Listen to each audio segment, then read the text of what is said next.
Nos invités pour comprendre ce budget ce soir, Mia Homsi, qui est PDG de l'Institut du Québec, et Luc Godbout, qui est titulaire de la chaire de recherche en fiscalité et en finances publiques de l'Université de Sherbrooke. Bonsoir à vous deux.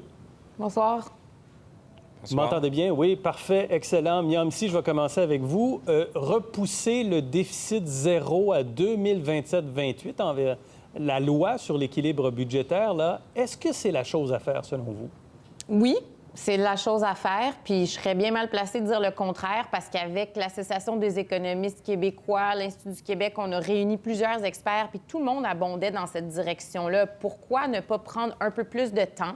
Commençons par sortir de la pandémie, ne pas nuire à la relance, et on pourra, dans 7 ans, être à l'équilibre budgétaire. En plus, la loi tient compte de versements au Fonds des générations dans cet équilibre budgétaire. Le service de la dette nous coûte moins cher à cause des faibles taux. L'endettement, donc, est sous contrôle et stabilisé, même en baisse. Donc, honnêtement, c'était la chose à faire. C'est un équilibre entre protéger les services, pas nuire à la relance à court terme, mais quand même retrouver l'équilibre budgétaire éventuellement parce qu'on a d'autres défis qui s'en viennent, puis il y a des risques d'inflation, de hausse de taux, etc. On se rappelle tous, Luc Godbout, que c'est Lucien Bouchard, Bernard Landry qui avait adopté la loi sur l'équilibre budgétaire pour nous ramener vraiment, après un déficit, à l'intérieur de 5 ans, à l'équilibre budgétaire. Suspendre la loi pour prendre 7 ans, selon vous, est-ce que c'est une bonne chose à faire? Bien oui, un peu comme Mia, nous, dès le mois d'août-septembre dernier, on avait fait un symposium sur les finances publiques et on proposait de changer la loi. On proposait de changer la loi pour, en fonction de l'ampleur des récessions, d'avoir entre 3 et 7 ans pour retrouver l'équilibre budgétaire. Donc, le 7 ans nous satisfait. Cela dit, on aurait préféré changer la loi plutôt que la suspendre. Ça laisse un peu d'ambiguïté lorsque la loi est suspendue. Et là, il va falloir négocier avec les partis politiques. Nous, on aurait préféré la stabiliser en mettant des critères plus souples ou plus précis à l'intérieur même de cette loi-là. Comment expliquer l'écart à résorber de 6,5 milliards qui est identifié à 27-28? Parce que le gouvernement dit on reviendra à l'équilibre en 27-28, mais il faut encore trouver 6,5 milliards. Luc, ça, c'est le déficit structurel. C'est le déficit structurel. Le ministre se plaît à le nommer. Nous, on est contents parce que c'est un débat qui n'était pas souvent amené sur la place publique, un sujet, donc, un déficit structurel. Ça veut dire qu'il ne peut pas se résorber de lui-même. Il faut faire des gestes pour le résorber, des gestes par plus de croissance économique, des gestes par des augmentations d'impôts, je sais que ça ne plaira pas aux gens, ou des gestes par le ralentissement des dépenses. Augmentation d'impôts ou ralentissement des dépenses, ça peut s'apparenter à de l'austérité, dépendamment de l'ampleur avec laquelle on le fait. On n'en est pas encore là. Il n'y a pas d'austérité en vue pour le moment, je veux rassurer tout le monde. Mais pour combler ce déficit structurel-là, il va falloir poser des gestes. Est-ce que c'est important, Mia, un écart à résorber de 6,5 milliards dans le budget de l'État du Québec? C'est énorme. Là. Ça ressemble à ce qu'on a dû résorber en 2008. Puis pour le faire, on a dû accroître le fardeau fiscal. On se rappellera la TVQ, la taxe sur l'essence, une hausse du bloc patrimonial des tarifs d'hydroélectricité. Donc, il y a eu plusieurs mesures. Puis après, il y a eu un ralentissement de la croissance des dépenses assez abrupt. Donc, oui, ça se fait pas tout seul, 6,5 milliards. Mais là, on se donne 5 ans pour le faire, donc en partie année après année. Vu que c'est loin, il y a peut-être la croissance économique qui pourra nous aider d'ici là. Il y a peut-être Ottawa. Il y a peut-être des marges de manœuvre qui vont se dégager au fur et à mesure que la situation va se clarifier. Mais chose certaine, il va falloir qu'il y ait quelque part des choix importants, soit en compression de services, soit en hausse de fardeau fiscal. Je pense que c'est un débat qu'on ne pourra pas s'en sortir. Mais pas avant les élections, de toute évidence, qui s'en viennent dans 1 an et demi. Luc, avant le versement au Fonds des générations, on arrive dans les faits à l'équilibre dès 2024, pratiquement, 25-26 sinon. Est-ce qu'on devrait suspendre temporairement aussi les versements au Fonds des générations? Ma réponse serait non. Si on affronte avec autant de sérénité la crise de la pandémie actuelle, c'est parce que la loi sur l'équilibre budgétaire, mais la loi portant création du Fonds des générations ont assaini les finances publiques du Québec. On est en meilleure santé financière et c'est pour ça que le ministre peut affronter ça avec un peu plus de sérénité. La seule ouverture qu'il pourrait y avoir, c'est certains versements dédiés au Fonds des générations pourraient être temporairement suspendus. Puis encore une fois, moi, j'irais directement dans la loi. Je dirais pour 2-3 ans, voici le versement X, Y ou Z qui devrait être suspendu et que de manière automatique, la loi par la suite réintègre ces versements-là pour continuer d'être versés au Fonds des générations. Est-ce que, moi, j'ai l'impression, en regardant le budget aujourd'hui, que c'est un budget de transition. C'est-à-dire, on a la fin de la pandémie, il faut aider les gens, puis on a la relance en même temps, puis on parle de relance dans ça. Est-ce que, Mia, vous diriez qu'on concentre les actions aujourd'hui vraiment sur les bons points, sur les missions essentielles, santé, éducation? Moi, je trouve que oui, parce que dans le fond, il y avait un grand piège qu'il fallait que le gouvernement évite, puis c'était de rajouter de l'huile sur le feu. Ça veut dire des mesures un peu style électoraliste où on saupoudre un peu d'argent à tout le monde. On n'a pas besoin de ça parce que là, la croissance, là, les nouvelles prévisions qui sortent par les institutions, les macroéconomistes, les prévisionnistes, c'est très, très élevé. Là, on parle de 6 de croissance du PIB réel, mais 8-9 de nominal. Puis les revenus sont influencés par le nominal. On veut surtout pas stimuler la consommation davantage. Ce qu'on veut, c'est aider les gens qui en ont besoin, qui sont encore frappés, qui sont encore vulnérables, les secteurs touchés. Ça, il ne faut pas les abandonner, c'est fondamental. Puis je pense qu'il y a des gestes en ce sens-là. Et on concentre les dépenses sur la santé et l'éducation. C'est là qu'il y a des importants besoins. Là. La santé, on n'est pas sorti du tout du bois. Puis l'éducation, on va voir de plus en plus les impacts. Luc, je vais regarder avec vous certaines mesures qui touchent les gens, les jeunes, les aînés. D'abord, on bonifie aujourd'hui le crédit d'impôt pour le maintien à domicile des personnes de plus de 70 ans.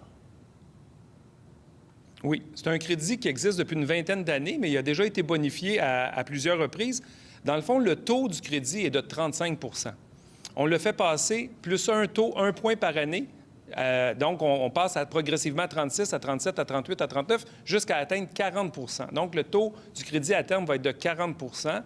Et c'est le premier changement, ce qui donne, comme vous le montrez avec vos calculs, donc pour un ménage de personnes âgées, 70 ans et plus, avant la réforme, on aurait 3 290. Après la réforme complète, une fois que le taux sera à 40 %, on aurait droit à 470 $ de plus.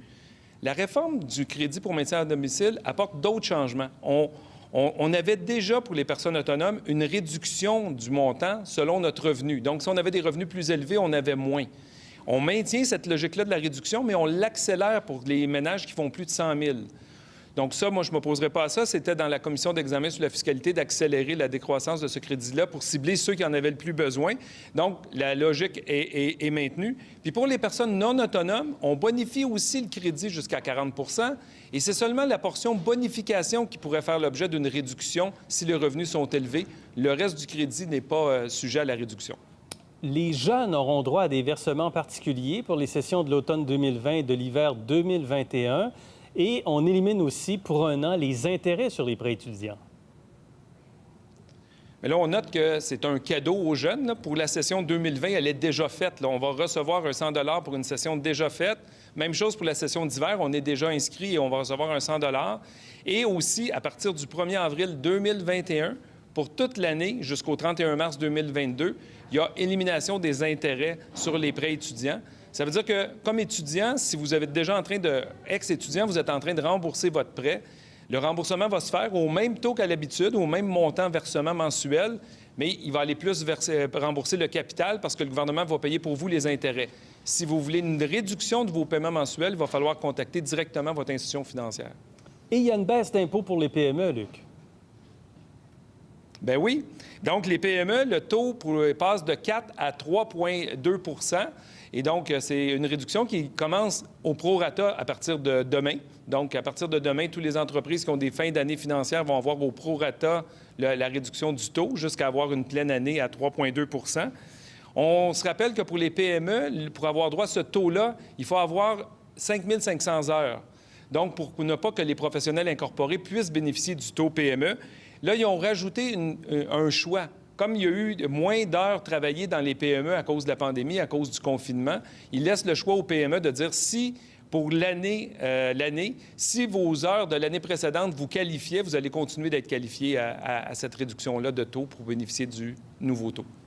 Mia, est-ce qu'on touche les bonnes cibles sur le plan économique? Les PME avec la baisse d'impôts, On parle beaucoup des régions dans le budget. On parle de tourisme.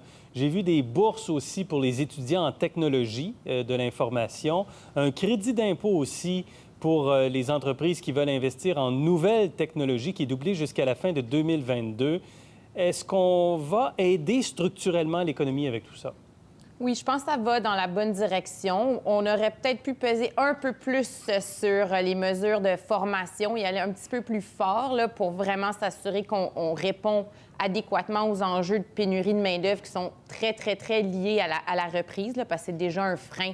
Il y a déjà énormément de postes vacants dans l'économie, donc j'aurais peut-être aimé en voir un peu plus sur les mesures de formation en lien avec les mesures de développement économique.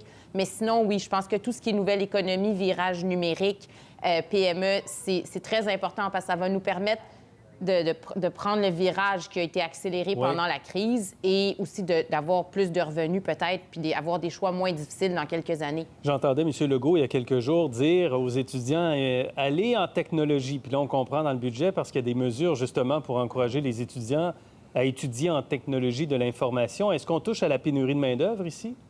Oui, parce que dans le fond, le virage numérique dont on parle, c'est pas juste acheter des équipements, mais c'est s'assurer que les gens ont les compétences, les qualifications nécessaires pour prendre ce virage-là. Puis c'est pas juste certains secteurs, le secteur des technologies. C'est de plus en plus transversal à travers tous les secteurs, même nos secteurs qui ont été très affectés. Le commerce en ligne, le télétravail, tout ça, ça a accéléré. C'est vraiment des changements structurels de l'économie. Le reste de la planète le prend ce virage-là. Donc oui, c'est bon d'encourager les jeunes à aller en TI parce que peu importe le secteur dans lequel il veut travailler, il va falloir être plus numérique. Transfert en santé, je termine là-dessus, le Godbout. Heureusement, on ne l'a pas intégré dans le budget parce qu'il n'est pas du tout clair combien on va avoir en matière de transfert en santé, mais on dit quand même que ça serait bien pour revenir à l'équilibre. C'est sûr que c'est un facteur aidant, si on est le ministre des Finances, de recevoir des milliards additionnels du côté d'Ottawa. Cela dit, il y a une vingtaine d'années, on parlait de déséquilibre fiscal. On disait les besoins sont dans les provinces et l'argent est à Ottawa. Maintenant, on est obligé de dire les besoins sont peut-être dans les provinces, mais l'argent n'est pas à Ottawa. L'argent est dans la poche des contribuables et que ce soit le gouvernement fédéral ou le gouvernement des provinces, il va falloir aller la chercher de cette façon-là si on veut plus de services publics. Cela dit, aujourd'hui, la ministre des Finances, elle a annoncé des bonifications de transferts fédéraux ponctuels pour la prochaine année, mais c'est loin de la demande initiale des provinces. Là. Mme Freeland à Ottawa. Oui. OK. Bien. Oui, elle a annoncé environ 7 milliards pour des transferts pour les provinces pour la prochaine année. OK, très bien. On y reviendra de toute façon. Puis, Luc, vous serez avec nous non seulement pour la spéciale impôt du 31 mars qu'on fait ensemble, toujours en collaboration avec l'Université de Sherbrooke, mais on sera ensemble aussi le 19 avril. Mia, on se retrouve plein de fois, comme d'habitude, et avec bonheur. Merci à vous deux. Merci. Pour voir nos émissions en entier, rendez-vous sur la chaîne ICI RDI.